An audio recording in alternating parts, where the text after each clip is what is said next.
आशीर्वाद दिला तो आशीर्वाद एवढा मोठा आहे की महाराष्ट्रात आजपर्यंत कुठल्याही मुख्यमंत्र्याला लाभला नाही. 11 वर्ष ते कैलासवासी वसंतरावजी. आपण वेगवेगळ्या त्यांच्या असंख्य कामाचं उदाहरण देतो, पण त्यांच्यासारखं खणखर नेतृत्व या उभ्या महाराष्ट्राला नाही, देशाने सुद्धा पाहिलं नाही. कारण त्या 11 वर्षाच्या त्या दुष्काळाला सामोरं कसं जायचं, माणसं जगवायची कशी, महाराष्ट्राच्या मायबाप जनतेचं पोट भरायचं कसं, हे आव्हान वसंतराव नाईक साहेबांच्या समोर 72ला 1900 होतं, 1972. पण ते आव्हान केलं. एकाही माणसाला त्या दुष्काळात उपाशी राहू दिलं नाही. उपाशी राहू येतं तर थोडाच जगाने ती नावाजली. रोजगार हमीची योजना या देशात नाही जगात पहिल्यांदा तुम्ही आणली असेल तर ती कैलासवासी वसंतराव नाईक साहेबांनी या महाराष्ट्रात. आणि ज्या वेळेस त्या दुष्काळात MREGS मध्ये काम करत असताना, त्यावेळेसच्या EGS मध्ये काम करत असताना माणूस कामही करायचा, त्याच्या हाताला रोजगारही मिळत होता आणि पोटाला भाकर सुद्धा मिळत होती.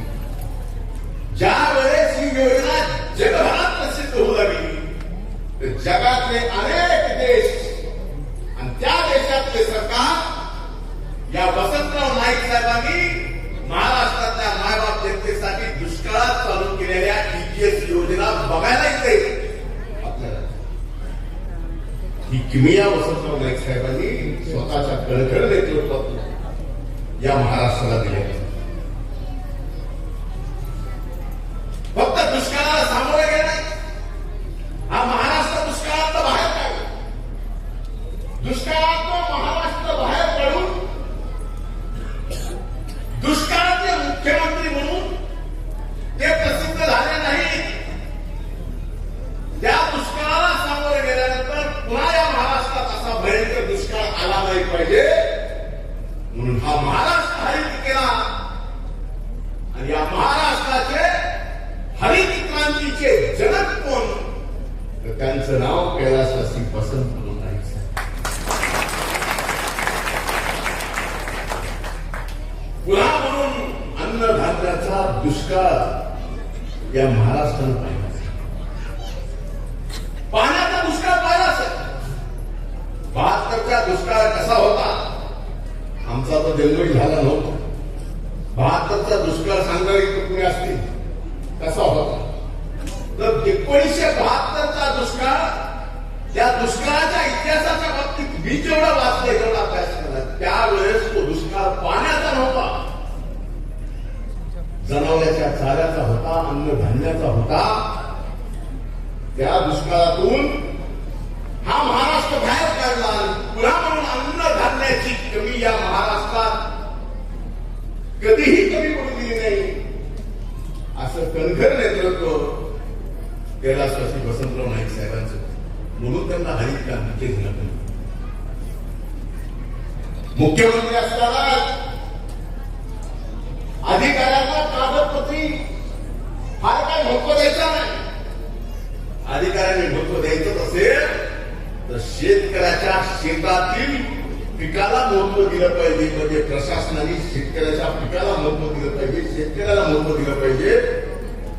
एवढं प्रेम करणारे मुख्यमंत्री शेतकऱ्यांवर ते म्हणजे वसंतराव नाईक. मी म्हणलं की या नाईक कुटुंबावर जगदंबा मातेची कृपा.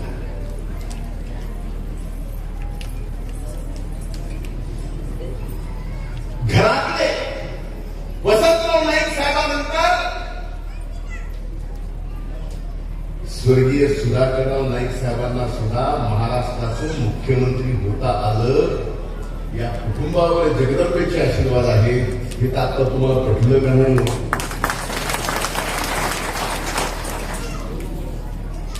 त्याच्यानंतर आदरणीय मनोहर नाईक साहेब आणि आता स्वर्गीय अजितदादांनी माझे जीवलग मित्र इंद्रनील नाईक साहेबांना या ठिकाणी महाराष्ट्रात मंत्री केले. म्हणजे किती नशीबवान घडाला बाबूसिंग महाराज. आम्ही किती नशीबवान दोघं आहोत आम्हाला माहिती. पण हे घराने किती मोठं आहे. हा जो जगदंबेचा आशीर्वाद आहे. आज तुम्ही पूजक आहात. आम्हा दोघांना सुद्धा आशीर्वाद द्या.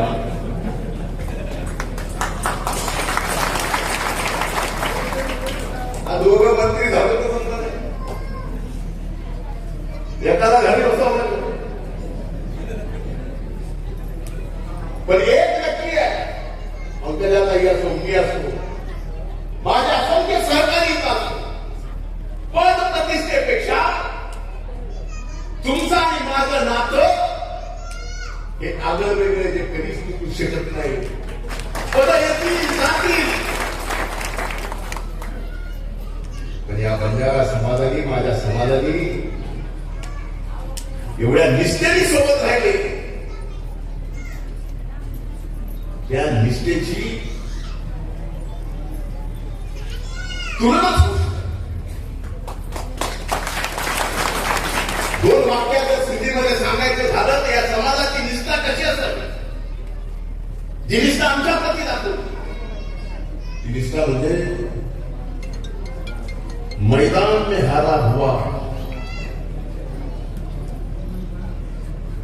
बाद में कभी भी जीत सकता है, लेकिन जो अपनों का साथ निभाता है वो जग में कभी भी हार नहीं सकता. वो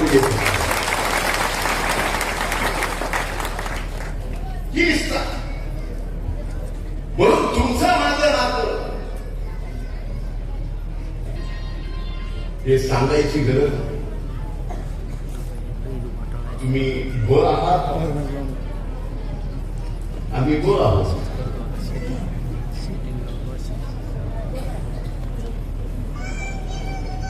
आता याच्या पलीकडे मोहिनीताईंनी सांगितलं गुजरात, कर्नाटक, तेलंगणा, महाराष्ट्र तसं बंजारा समाजाचं तसं बंजारा समाजाचं इथं एनटीडी, तेलंगणा एसटी ही परिस्थिती.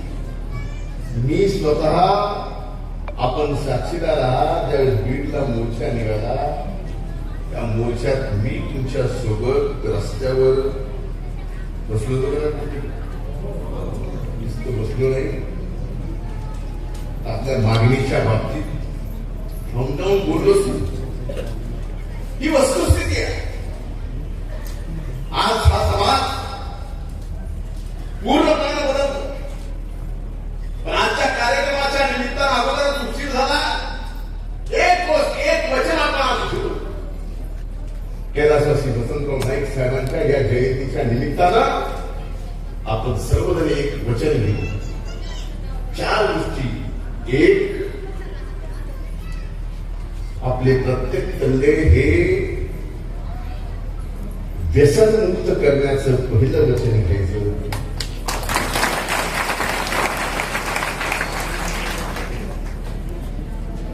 दुसरं, समाजाचे जे संस्कार, संस्कृती आणि परंपरा त्याचा प्रत्येकाला हेवा वाटतो. संस्कार, संस्कृती आणि परंपरा पुढच्या येणाऱ्या पिढ्याला लक्षात ठेवतील असं आपण सर्वजण मिळून काम करू. एवढंच मी माझ्या वतीनं वचन देतो. आपली माझ्या प्रती असणारी निष्ठा मी शब्दात वर्णन करू शकत नाही. 4 शब्द बोललो जरी असेल पण या निष्ठेची अरे सह्याद्रीचा नाही तर हिमालयाच्या पर्वतासारखे चांगल्यातला चांगल्या वाईटातला वाईटला तुम्ही खंबीरपणाने माझ्या मागे होता. त्या उपकाराची परतफेड आम्ही कधीही करू शकत नाही. आई असतील मी असतील आपल्या उपकाराची परतफेड होऊ शकते आणि ती परतफेड करायची नाही का तर कायम शेवटच्या श्वासापर्यंत तुमच्या उपकाराच्या खाली आम्हाला जगायचे, तुमची सेवा करायची आणि त्या सेवा करण्याचे वचन आज या निमित्तानं देतो. पुन्हा एकदा वसंतराव नाईक साहेबांच्या 113व्या जयंतीच्या निमित्तानं आपल्या सर्वांना शुभेच्छा देतो. खूप खूप धन्यवाद. जय हिंद, जय महाराष्ट्र.